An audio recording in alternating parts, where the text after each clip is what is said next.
Bismillahirrahmanirrahim. Assalamualaikum warahmatullahi wabarakatuh. Alhamdulillah wassalatu wassalamu ala Rasulillah Nabiyyina Muhammadin wa ala alihi wa sahbihi wa man tabi'ahum bi ihsanin ila yaumiddin, amma ba'du. Baik teman-teman sekalian, insyaallah di kesempatan kali ini kita akan melanjutkan kembali pembahasan dari kitab At-Tajwidul Musawwar karya Fadilatul Syekh Dr. Aiman Rushdi Suwaid hafizahullahu ta'ala. Dan di video kali ini kita masih membahas tentang ta'rifut tajwid, ya, definisi tajwid, ya. Di video kali ini kita akan membahas tajwid menurut perspektifnya Al-Imam Ibnul Jazari, ya. Di mana Syekh Aiman Rushdi Suwaid di kitabnya ini membawakan perkataan Imam Ibnul Jazari yang menjelaskan tentang tajwid, dan kemudian nanti juga kita akan bahas tentang 8 hal yang bisa mencacati tajwid seseorang, di mana ketika seorang melakukan ke-8 hal ini, ya, salah satu dari 8 hal ini, maka tajwidnya pasti akan bermasalah, ya. Baik, langsung saja kita baca perkataan Imam Ibnul Jazari di sini. Qala al-Imam Ibnul Jazari fi an-Nashri. Ya, berkata al-Imam Ibnul Jazari dalam kitab beliau An-Nashr. Ya, jadi Imam Ibnul Jazari punya kitab namanya An-Nashr. Ya, di kitab itu beliau berkata, "Wala a'lamu sababan libulughi nihayatil itqani wat tajwidi wa wusuli ghayatit tashihi wat tasdid mithla riyadatil alsuni wat takrari 'ala al-lafzi al-mutalaqqa min famil muhsini." Ya.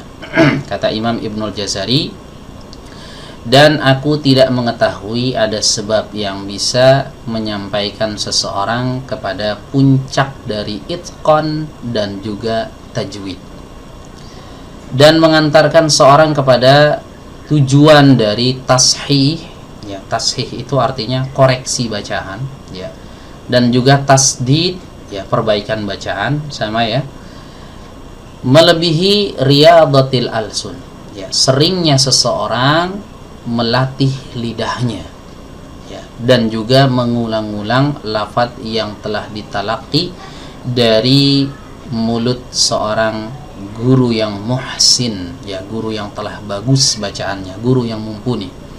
Ya, jadi di sini intinya beliau jelaskan beliau tidak tahu ada sebab lain yang bisa mengantarkan seseorang untuk sampai ke puncak tajwid.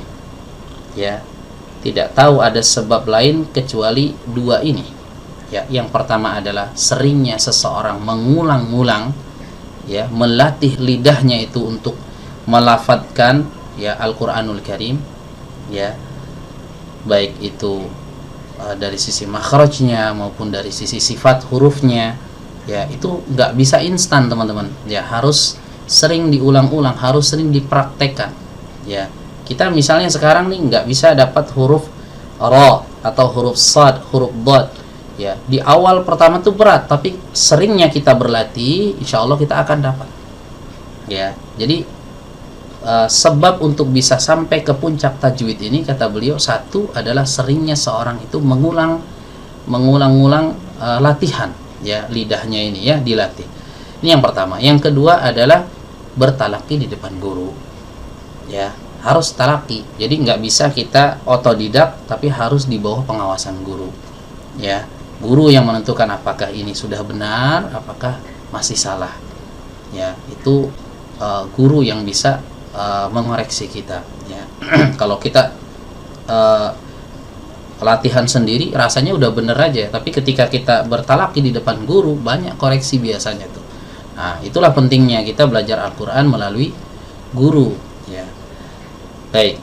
Kemudian Al-Imam Ibnul Jazari, ya, menjelaskan 8 hal yang dapat mencacati tajwid seseorang, ya. Kata beliau, falaisat tajwidu bitamdhighil lisan, dan tajwid itu, kata Imam Ibnul Jazari, bukanlah dengan cara melakukan tamdhigh pada lisan, wala bitaq'iril fam, ya, dan tidak juga dengan melakukan taq'ir pada mulut, wala bita'wijil faq, tidak juga dengan melakukan ta'wij pada rahang, wala bitar'idis saut, tidak juga dengan melakukan tar'id pada saut, wala bitamtitis syad, tidak juga dengan melakukan tamtid pada huruf-huruf yang bertasydid, wala bitaqti'il mad, tidak juga melakukan taqti' atau memutus-mutus mad, ya, bacaan yang panjang, wala bitatninil gunnah, tidak juga dengan melakukan tatnin pada bacaan yang gunnah, yang berdengung, wala bihasramatir ra'at, tidak juga dengan melakukan sebuah kesalahan yang bernama hasramah pada huruf-huruf ra. Nah, kesalahan-kesalahan ini, ya, tadi kan ada istilah-istilah yang memang agak ribet juga untuk diterjemahkan, teman-teman, karena memang perlu penafsiran tersendiri. Apa itu tamdik, apa itu tak'ir, apa itu ta'wij. Baik. Kemudian setelah menjelaskan, ya, tentang 8 aib, 8 kecacatan pada tajwid ini, beliau jelaskan 8 yang tadi itu adalah qira'atan tanfiru an haqtiba, bacaan yang tidak sesuai dengan tabiat kita, ya. Jadi siapa yang melakukan salah satu dari 8 hal tadi, maka seolah-olah dia itu sudah keluar dari tabiatnya, ya. Wa tamujjuhal qulub wal asma, ya, yang membuat hati dan pendengaran itu enggak enak. Jadi kalau orang melakukan salah satu dari 8 hal ini, ya, itu pasti bacaannya itu enggak enak didengar, ya, enggak enak di hati juga, ya. Kemudian beliau jelaskan bacaan yang benar itu seperti apa, ya. Kata beliau, balil qira'atus sahlatul uzbatul hulwatul latifah, ya, bahkan bacaan yang mudah, ya, yang enak didengar, yang manis dan lembut adalah bacaan la madgha fiha wala lauk, ya, yang tidak ada kunyahan di dalamnya, ya. Jadi tidak ada itu bacaan yang seperti orang mengunyah sesuatu, ya. Wala ta'assuf wala takalluf, tidak ada ta'assuf, tidak ada takalluf. Ta'assuf itu ada yang mengatakan ta'assuf artinya berlebih-lebihan, ya. Ada yang mengatakan ta'assuf artinya berlebih-lebihan, ada yang mengatakan ta'assuf artinya meremehkan. Adapun takalluf artinya membebani diri, ya, di luar batas kemampuan.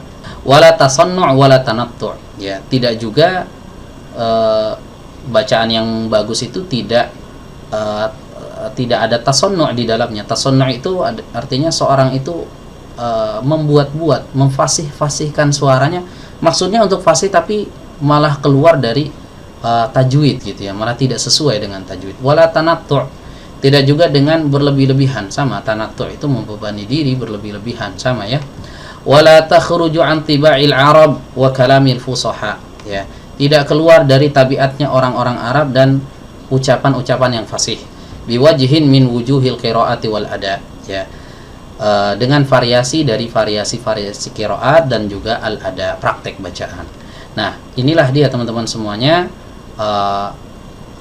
definisi tajwid menurut perspektifnya Imam Ibnul Jazari, ya, dimana dari perkataan beliau ini dapat kita simpulkan, ya, yang pertama bahwa untuk bisa mencapai puncaknya tajwid itu, kata beliau, hanya bisa dilalui oleh 2 cara. Yang pertama dengan banyak berlatih, yang kedua harus talaki ke hadapan guru yang muhsin, guru yang mutqin, guru yang sudah bagus bacaannya. Kemudian beliau menjelaskan 8 hal yang harus dihindari oleh seseorang ketika membaca Al-Quran, ya. Kemudian beliau jelaskan juga di sini bacaan yang bagus itu, bacaan yang sesuai tajwid adalah al-qira'atus sahlah, bacaan yang mudah, al-azbah, yang enak rasanya, al-hulwah, yang manis, al-latifah, yang lembut, ya. Ya, intinya semua ini bisa didapatkan, ya, dengan cara tadi, ya, dengan cara talaki di hadapan guru dan sering berlatih lisan, ya, sering melatih lisan, ya, untuk bisa melafalkan huruf-huruf sesuai dengan makhrajnya, sesuai dengan sifat-sifatnya. Semua itu, ya, dilakukan, ya, butuh proses, ya, harus diulang-ulang sampai kita itu bisa mendapatkan dan melafalkan huruf-huruf itu sesuai dengan kaidah-kaidah yang ada dalam ilmu tajwid. Demikian yang bisa disampaikan pada video kali ini. Kurang lebihnya mohon maaf apabila ada beberapa kesalahan dalam penyampaian. Akhirul kalam, wassalamualaikum warahmatullahi wabarakatuh.